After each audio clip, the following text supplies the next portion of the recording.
इधर मेरे घर के ऊपर जो शेर इतना बड़ा लगा कि मुझे प्यार था अपनी पार्टी से तो लगाया ना, लेकिन मेरे घर वाले मेरे माँ बाप ने ये तरबियत तो नहीं की कि चोरों का साथ देना।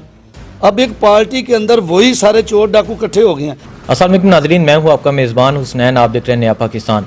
नाजरीन, आज मैं मौजूद हूँ वज़ीराबाद में एक ऐसे शख्स के साथ जो मुस्लिम लीग नून जापान के सरपरस्त आला मियां मोहम्मद अकरम साहब, उन्होंने मुस्लिम लीग नून छोड़ने का ऐलान किया। क्या वजह बनी, इनसे बात करते हैं, इनसे पूछते हैं। मैं बताता चलूँ, इन्होंने मुस्लिम लीग नून के लिए बहुत सी कुर्बानियाँ दी, बहुत सा पैसा लगाया। इसके अलावा इन्होंने हमेशा ही मुस्लिम लीग नून की खिदमत की, लेकिन आज जब मुस्लिम लीग नून का गुजरांवाला में जलसा हो रहा है, इन्होंने मुस्लिम लीग नून छोड़ने का ऐलान किया। क्या वजह, इन्हीं से बात करते हैं, इन्हीं से पूछते हैं। अस्सलाम वालेकुम। जी वालेकुम सलाम साहब। अच्छा मियाँ साहब, बहुत हैरत की बात है कि आप हमेशा मुस्लिम लीग नून के साथ रहे। आज मुस्लिम लीग नून का आपके ही ज़िले में जलसा हो रहा है, तो आप क्यों नहीं उस जलसे में गए? गुजारिश ये है कि मैं अरसा दराज से मुस्लिम लीग के साथ चला आ रहा हूँ, और अभी जब इनकी गलत पॉलिसियों की वजह से, मियाँ शहबाज शरीफ, नवाज शरीफ साहब की गलत पॉलिसियों की वजह से, मुल्क दुश्मन पॉलिसियों की वजह से मेरा ज़मीर मुतमिन नहीं है, और इसलिए मैंने बाइकाट किया था, बल्कि मुस्लिम लीग को ही छोड़ दिया। जलसा तो दरकिनार, हमने पार्टी छोड़ दी है, कायदीन से अलहदगी कर ली है, और पीटीआई ज्वाइन कर चुका हूँ। ठीक है। अच्छा, मुस्लिम लीग नून छोड़ के आगे पीटीआई का फैसला क्यों किया? बहुत सी जमातें हैं, बिलावल भुट्टो, पीपल पार्टी है, मौलाना फजल मान साहब भी है, और बहुत सी जमातें हैं जिनका आपने नाम लिया है ना। फ़र्ज़ करें मैं स्टार्ट लेता हूँ पहले इमरान खान साहब से। पीटीआई इसलिए ज्वाइन की है कि उनकी 22 साल की स्ट्रगल है, हमने देखी है, अपनी आंखों से देखी है। हम उनकी मुखालफत करते रहे कि यार हमारे लीडर अच्छे हैं, लेकिन आखिरकार हम भी इंसान हैं, अल्लाह ने हमें अक्ल दी है। जब देखा अब उनका वक़्त आया, उनका दौर आया, तो उन्होंने वो काम किए हैं कि जिसकी वजह से हम ओवरसीज़ जो पाकिस्तानी है ना, हमारे पाकिस्तानी पासपोर्ट का इमेज बुलंद हुआ है। पाकिस्तान के अंदर भी जो मुल्क इतने कर्ज़ों में था, उन्होंने वो उस कर्ज़ों से निकाला इसको। और हाँ साहब पहले ही कहते थे कि देखना एक वक्त आएगा कि ये सब चोर लुटेरे इकट्ठे होंगे। तो आज देख लें, फिर आपने जब जलसे की बात की है, चोर लुटेरे सब इकट्ठे नहीं हैं। क्या आप नहीं देख रहे, उधर फजल रहमान, उधर ही मरियम बीबी, उधर ही जरदारी साहब के बिलावल भुट्टो, उधर ही मियाँ शहबाज शरीफ के सारे वो मानने वाले, उधर ही नून लीग इकट्ठी है, उधर ही जमीयत उलमा इस्लाम इकट्ठी है, उधर ही पीपल पार्टी इकट्ठी है। वही कमर ज़मान कहरा साहब जो आज तक कहते रहे हैं, वो मियाँ साहब आपका तो सारा टब्बर चोर है, तो आज वो चोरों के साथ क्यों खड़े हैं? इनके अंदर कोई ऐसी, मैं ज़रा अखलाकी तौर पर मैं नहीं चाहता कोई ऐसा लफ्ज़ इस्तेमाल करूँ, अखलाकियात भी कोई चीज़ होती है। इनके अखलाक किधर गए हैं? जब इनकी बीबी बेनज़ीर की तस्वीरें मियाँ साहब नंगी तस्वीरें हेलीकॉप्टर से फेंका करते थे, किधर गए इनके ज़मीर? किधर गए हैं? कायरा साहब से कोई आदमी पूछे, जब आप बोलते थे सारा टब्बर चोर है, तो आज वो क्या मक्के से होके आ गए हैं? कौन कब कहाँ देखा है आपने उन्हें अपनी गलती की माफ़ी मांगी है? कोई खाना काबा में जो आप नेक होके आ गए हैं। इसके अलावा फजल रहमान का किरदार सबके सामने है। जमीयत उलमा इस्लाम का वो कहते थे बीबी की हुक्मरानी नौसत है, एक मुल्क के लिए मैं बीबी की हुक्मरानी इस्लामी मुल्क में कोई गुंजाइश नहीं है। और दूसरे रहा की बात मेरे लीडरान की, आप पिछले जनरल इलेक्शन में देख लें, शहबाज शरीफ साहब के क्या अल्फाज थे। इधर हमारे MP अल्लाह जनरल सीव करे जो फौत हो गए हैं, उस वक्त तो मैं उसी पार्टी में था ना, तो उन्होंने मेरे सामने क्या अल्फाज बोले वज़ीराबाद में खड़े होके? उन्होंने बोला कि मैं जरदारी के पेट से पैसे निकालूंगा, घसीटूंगा, सड़कों पे घसीटूंगा इसको। मेरा नाम शहबाज शरीफ नहीं जी, मेरा नाम घसीटा तो मेरा नाम शहबाज शरीफ नहीं। आप भी मौजूद थे, आपने गवाही दे दी इस बात की। अब बताएं क्या किया? कराची घसीटने गए थे पानी के अंदर, उनके घर गए, अपने लाहौर उनको मिलाकर अपने घर में बुलाकर खुद ड्राइविंग करके घर लेकर के घर जाकर घसीटते रहे उनको रात में। तो ये हम भी इंसान हैं, हमें अपने मुल्क से प्यार है, हम उनके मानने वाले ज़रूर थे, लेकिन इतनी अंधी तकलीद के हम कायल नहीं हैं। ठीक है। मौलाना फजल मान साहब ने कल एक बयान दिया कि मानता हूँ नवाज शरीफ करप्ट हैं, लेकिन इसके अलावा कोई ऑप्शन नहीं है। तो क्या समझ है कि जो इंसान जिसका ये ज़मीर मलामत करेगा वो समझे कि अगला चोर है, फिर भी उसके साथ बैठे? भाई वो खुद चोर है ना, खुद चोर है। चोर की चोर से दोस्ती होगी ना, नेक आदमी के दोस्त भी नेक होंगे। अगर उसको चोर भी बोल रहा है फिर साथ भी बैठता है, सिर्फ वो किसी सूरत भी इमरान खान को तस्लीम करने के लिए तैयार नहीं है। पता उनको भी है ये नेक आदमी है, अच्छा आदमी है। चले मैं अपने इन सब चोरों को एक पैगाम देता हूँ, आप छोड़ देना जलसे जुलूस। आज की रैली भी जो आपकी नाकाम हुई है, अभी नाकाम हो गई है ना, तो क्या आप क्या मुंह दिखाएंगे दुनिया को? शर्म तो आपको फिर भी नहीं आती जब आपकी रैलियां भी नाकाम हो रही हैं। तो आप इस तरह करें ना, सिर्फ 1 साल के लिए घर में बैठ जाएं। क्या आप दर्श नहीं देते थे किसी जमहूरी दौर में? 5 साल इनको मुकम्मल नहीं होने दिए गए, मार्शल आ जाती है, डिक्टेटर आते हैं। आज कौन डिक्टेटर तंग कर रहा है? आज तो आर्मी साथ खड़ी है, सपोर्ट कर रही है मुल्क को, जमहूरी हुकूमत को सपोर्ट कर रही है। तो आज तो ये खुद मुल्क को बदनाम कर रहे हैं, आज तो ये खुद जमहूरी हुकूमत को गिराने के दर पे हैं। चले, मैं आज इनको एक चैलेंज करता हूँ, सिर्फ 5 साल नहीं, ये 1 साल और दे दें। अगर महंगाई कंट्रोल ना हुई, अगर सारे मुल्की हालात ठीक ना हुए, तो मुझे वजीराबाद के चौक पे खड़ा करके लटका देना। मुझे मेरे कहने पे 1 साल हुकूमत को दे दें। मियाँ साहब, आप बहुत बड़ा दावा कर रहे हैं, आपने मुस्लिम लीग नून के लिए बहुत सी कुर्बानियाँ दी हैं, लेकिन आज आप उसी जमात के खिलाफ एक बहुत बड़ी बात कर रहे हैं। जी, बात इसलिए कर रहा हूँ, जिस घर में आप बैठे हुए हैं, ये भरो की चीमा मेरा गांव है ना, इसके ऊपर आप देखें 5 मंजिल का वो बिल्डिंग बना के मैंने ऊपर शेर लगाया हुआ ना। इतना बड़ा शेर तो मियाँ साहब के घर में भी नहीं होगा। तो मुझे पार्टी से प्यार है तो लगाया हुआ है ना, वरना तो और कोई वजह नहीं। जापान के अंदर मैं सरपरस्त अल्लाह नून लीग का, इधर मेरे घर के ऊपर जो शेर इतना बड़ा लगा कि मुझे प्यार था अपनी पार्टी से तो लगाया ना। लेकिन मेरे घर वाले, मेरे माँ बाप ने ये तरबियत तो नहीं की कि चोरों का साथ देना। अब एक पार्टी के अंदर वही सारे चोर डाकू इकट्ठे हो गए हैं। मियाँ साहब को इनकी महंगाई पे त्रास था तो अलहदा कर लेते ना अपना जलसा जुलूस, अवाम के अंदर वो शऊर बेदार करते ना। क्या समझते हैं आज का जो जलसा हुआ है वो महंगाई के लिए हुआ है? किसी ने, जिनके जाती मुफादात है, करप्शन अपनी बचाने के लिए हो रहा है कि हम हमारी करप्शन को अगर ना आपने माफ़ किया, कोई NRO ना दिया, तो हम हुकूमत नहीं चलने देंगे। लेकिन मैं खान साहब का इस लिहाज से सिर्फ उनकी कदर करता हूँ। एक चीज़ जो है, वो जो बात करता है ना, बड़े वो सच्ची, वो गलत करे, जो बात करता है ना, सख्त करे, बड़े सख्त बात करे, वो बात सच्ची करता है। उसने कहा कि मैं इनको रुलाऊंगा। ये देखिए आज रो रहे हैं ना। इन्होंने जो बोला झूठ बोला है। इन्होंने कहा मैं घसीटूंगा, किसको घसीटा? इन्होंने उनकी माँ की नंगी तस्वीरें फेंकी हेलीकॉप्टरों से। किधर है बिलावल की गैरत जाग रही है? कहाँ है इनकी गैरत? किसी ने अपनी बीवी मार के इक़्तिदार लिया, उसको नहीं नज़र आ रहा कि मेरे बाप ने मेरी माँ को मार के इक़्तिदार लिया? उसकी माँ की नंगी तस्वीरें फेंकी गई, किस मुंह के साथ आज मरियम के साथ खड़ा हुआ है? कोई गैरत होती है ना इंसान का, शर्म होती है, या होती है? ये इनका ही डायलॉग है ना। तो अपनी खुद अमल करो ना ख्वाजा साहब, अपनी बात पे खुद अमल करो। आज आपकी शर्म और गैरत और हया किधर गई है? जिसकी नंगी तस्वीरें फेंकते रहे, उसके बच्चे के साथ खड़े हो, और आपके अंदर कोई आपको मर्द नहीं मिला। एक बीबी मिली है कैंपेन चलाने के लिए, वो भी जो बोलती थी। जी देखें, आप सना बुच्चा का आप साफ़ी हैं सनैन साहब, आप पुराना रिकॉर्ड निकाल लें।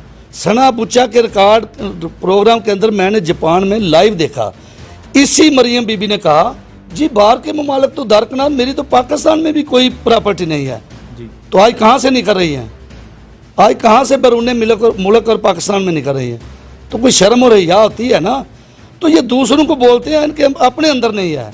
तो मरियम नवाज ने साथ ये भी बयान दिया कि इलेक्शन से पहले मरियम नवाज ने ये जलसे में ये कहा था कि इमरान और जरदारी बाई बाई। इसके बारे में बताएं आप। तो किधर है वो इमरान? आज बताएं ना। फिर उसने तो एक बात की थी कि मैं इनको रुलाऊंगा, चोरों से मुआदा नहीं करूंगा, इनको NR नहीं दूंगा। नहीं दिया ना, या दिया तो फिर मैं आज ही पार्टी PTI, अगर आज इनके साथ एग्रीमेंट कर ले इमरान खान, मैं PTI भी छोड़ दूंगा। आज चोरों के साथ मिल जाए, मैं इमरान खान को लीडर नहीं मानूंगा अपना। मैं समझता हूँ, आज तक मैं समझता हूँ कि इमरान खान पाकिस्तान के लिए ये अल्लाह ने हमें एक तोहफा दिया है। हम अगर इसकी इसी तरह मुखालफत करते रहे कि जी मैं मुस्लिम लीग में हूँ, मैं छोड़ूंगा तो मेरी तौहीन है, मेरी बेइज्जती है। भाई मेरी बेइज्जती नहीं है। अगर मुल्क की खातिर मेरी बेइज्जती हो या इज़्ज़त हो, मुझे मुल्क अजीज़ है, मुझे अपनी ज़ात से आगे मुल्क अजीज़ है। तो मैं चाहता हूँ कि वो अकेला आदमी इतना वर्क कर रहा है, तो हमें उसका बाजू बढ़ना चाहिए इमरान खान का, बजाय इसके कि हम चोरों के साथ खड़े रहें। जी कल को मुझे यूनियन काउंसिल नाज़मी मिलेगी, तहसील नाज़मी मिलेगी, तो ये तो ज़ातियात के मुफाद हुए ना। फिर फजल रहमान डीजल में और मेरे में क्या फ़र्क है? फिर कमरुज़्ज़मान खैरा साहब जो इतने अपने को आपको पाए के लीडर समझते हैं, एक बच्चे के पीछे लगे हुए हैं, और मुस्लिम लीग के पास कोई और मर्द नहीं है। एक औरत ही आ गई हमें डिक्टेट करने के लिए। चौधरी निसार ने क्यों छोड़ा इनको? आप बता देना, क्या वो जीरक सियासतदान नहीं है? मरियम नवाज की वजह से छोड़ा कि मैं मरियम नवाज को किसी सूरत कबूल नहीं कर सकता। तो फिर जब चौधरी निसार वर्ग पीछे हो गए, तो हम तो एक अदना वर्कर थे ना। एक जापान के अंदर जिम्मेदारियां थी, या इधर भी मैं किसान विंग का ज़िला गुजरांवाला का सदर रह चुका मुस्लिम लीग नून का। तो ये ओहदे आने जाने चीज़ है। मुल्क है तो हम सब हैं। खान साहब के पीछे हम इसलिए लगे हैं, हमें शर्म आती है जो वक़्त हमने उनके साथ नहीं गुजारा हुआ।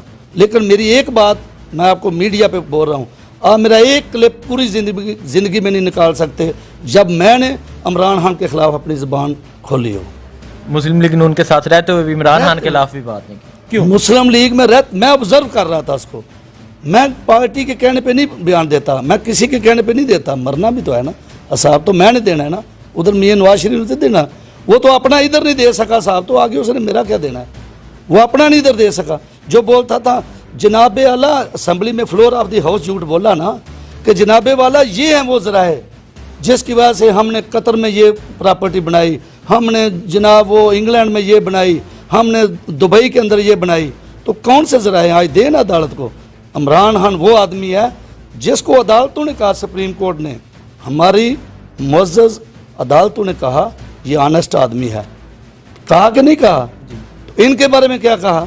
ये चोर हैं, डकैत हैं। ये कैसे कैसे इनको खिताब दिए, मैं तो वो खिताब भी नहीं अभी दोहराना चाह रहा जो इनको खिताब मिले थे अदालतों की तरफ से।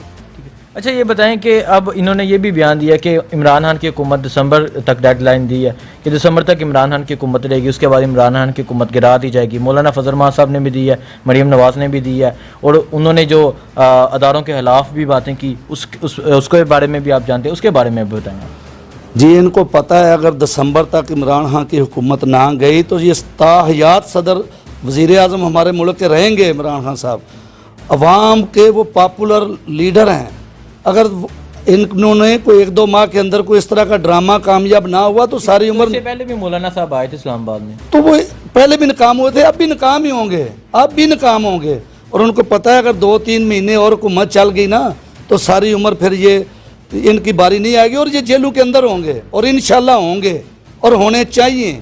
जिसने भी मैं तो यहाँ तक भी कहता हूँ ये साबित करें ना इमरान खान साहब की करप्शन, मैं डिमांड करूँगा कि इसको इन्वेस्टिगेट किया जाए। मैं इमरान खान को सपोर्ट कर रहा हूँ ना, इमरान खान की करप्शन ये साबित करें, मैं डिमांड करूँगा मीडिया के अंदर कि इसको इन्वेस्टिगेट करें। ठीक। अच्छा ये बताएं कि जो हमारे अदारों के खिलाफ बात होती है, आप फ़ॉरेन पाकिस्तानी जो पाकिस्तान से बाहर बैठे होते हैं, आप पाकिस्तान से मोहब्बत के लिए आप बहुत कुछ करते हैं, लेकिन जब हमारी फ़ौज के खिलाफ बातें होती हैं, जब हमारे अदारों के खिलाफ बातें होती हैं, तब आप क्या समझते हैं? और जो नवाज शरीफ साहब ने भी बयान दी है, जो मौलाना साहब ने भी बयान दी है, उसके बारे में आपको बाखूबी इल्म है, उसके बारे में क्या कहते हैं आप? उसके बारे में देखें जी, मेरा भतीजा मेजर डॉक्टर आतिफ रसूल शहीद हो चुका है मानसेरा हादसे में जो हेलीकॉप्टर पे हुआ था।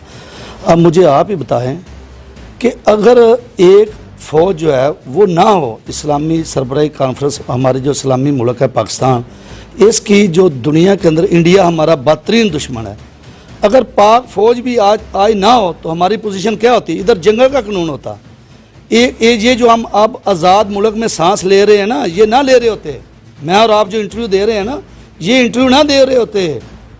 अब फ़ौज के होते हुए मियाँ साहब अपने आप को बोलते हैं मैं सेफ़ नहीं हूँ, तो बाबा जब फ़ौज भी ना होगी तो फिर आप कहाँ खड़े होंगे? मियाँ नवाज शरीफ साहब से कोई पूछे तो ये प्रो इंडियन जो बयान दे रहे हैं। अब देखें इंडिया में क्या हो रहा है, इंडिया रोज़ाना उनके क्लिप्स चला रहा है, इंडिया का मीडिया उनको प्रमोट कर रहा है। तो ये इंडिया की जो लॉबी करनी है तो बराए करम मैं तो उनको यही कहूँगा, अपनी बेटी को भी साथ लें और आप भी बराए करम हम पे नेकी कर दें। आप इंडिया की नेशनैलिटी ले लें, इंडिया चले जाएं। ये मुल्क कुछ नहीं होने वाला। आप चले जाए, दो आदमी चले जाएंगे, मुल्क को कुछ फ़र्क नहीं पड़ेगा। तो जब एक आदमी आपको सुनना बर्दाश्त नहीं करता, आपका आना बर्दाश्त नहीं करता, आपका बैठना बर्दाश्त नहीं करता, पूरे 22 करोड़ अवाम आपसे नफरत कर रही है, तो आपको तो अखलाकी तौर पे ये मुल्क छोड़ जाना चाहिए, अखलाकी तौर पे सियासत से किनारा कशी कर लेनी चाहिए। तो आप ज़िद कर रहे हैं कि अगर मैं नहीं खेलूँगा तो किसी को खेलने नहीं दूँगा। मैं वज़ीर आज़म नहीं तो कोई भी ना आए, लेकिन मैं इनको चैलेंज करता हूँ, ये 5 साल ये जमहूरी हुकूमत के मुकम्मल हो लेने दें। अगर अगली दफ़ा इनकी 20 सीटें भी नून लीग की बन गई, मैं PTI छोड़ दूँगा। आए ना, कबूल करें किसी चैलेंज को, चले इसको भी छोड़ें। मैं अकेला वर्कर हूँ, एक आम आदमी को चंद दिन पहले PTI ज्वाइन किया। मेरा एक इंटरव्यू चल रहा है साहब का भी। मेरे इंटरव्यू को आज तक 7,000 से ऊपर लोगों ने देखा है, व्यूअर्स ने, और 305 आदमियों ने अब से 1 घंटा पहले तक शेयर किया है। पूरी मुस्लिम लीग नून की क़यादत वज़ीराबाद की बशमूल मेरे MNA मुअज़्ज़ज़ MNA हज़रात, डॉक्टर निसार चीमा साहब, वो मौजूद हैं। उस उधर मुस्तनसर गोंदल साहब ज़िली सदर नून लीग के मौजूद हैं।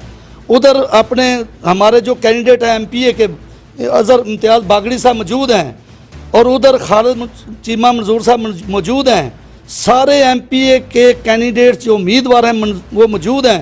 उनकी मेरे मुकाबले में उन्होंने एक प्रेस कॉन्फ्रेंस की है।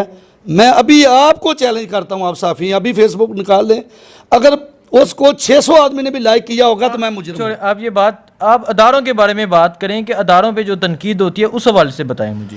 जी, अदारों के हवाले से देखें, हमारे तहफ़्फ़ुज़ के लिए है ना वो बैठे हुए, किसके दफा के लिए बैठे हुए हैं? तो पाक फौज को दुनिया मानती है, और अगर घर के आदमी गद्दारी का मैं होता ना तो इनके ऊपर आर्टिकल 6 लगा देता। अगर ये तो खान साहब नरमी बरत रहे हैं, अभी भी नरमी बरत रहे हैं। जो उन्होंने वादा किया था ना, मैं लटकाऊंगा इनको या रुलाऊंगा, ये सिर्फ रुला रहे हैं, यानी रो रहे हैं वो, लेकिन अभी तक उन्होंने रिकवरी इनसे की नहीं है। एक दिन थाने सदर वजीराबाद वाला लितर पकड़ लेना एक दिन, या मुझे दे दें 8 पैर के लिए, तो सब के अंदर से मैंने ना निकलवा के ये बाहर निकलेंगे जो कुछ उन्होंने मेरे पाक वतन का लूटा हुआ है। जज़ाकल्लाह, बहुत शुक्रिया। मियां अकरम साहब से बात की, आपने भी इनकी बातें सुनी। लास्ट में इनसे एक पैगाम लेते हैं जो हमारे देखने वाले हैं, जो दूसरी पार्टी के देखने वाले हैं, और जो आर्मी के बारे में एक छोटा सा बयान दे दें आप। जी, मेरी आपसे तमाम सुनने वाले नाजरीन से यही गुजारिश है कि कोई भी आदमी जो गलत ज़बान इस्तेमाल करे हमारी पाक आर्मी के लिए, हम अपनी पाक आर्मी के लिए मर मिटने को तैयार हैं, अपने मुल्क के लिए और पाक आर्मी के लिए। जो भी पाक आर्मी के ख़िलाफ़ गलत ज़बान इस्तेमाल करता है उसका बाइकाट करें, उससे नफ़रत करें, उसके अल्फाज को ना सुनें, और पाक आर्मी के साथ यकजहती का इजहार करें। पाक आर्मी जिंदाबाद, पाकिस्तान जिंदाबाद। जज़ाकल्लाह, बहुत शुक्रिया।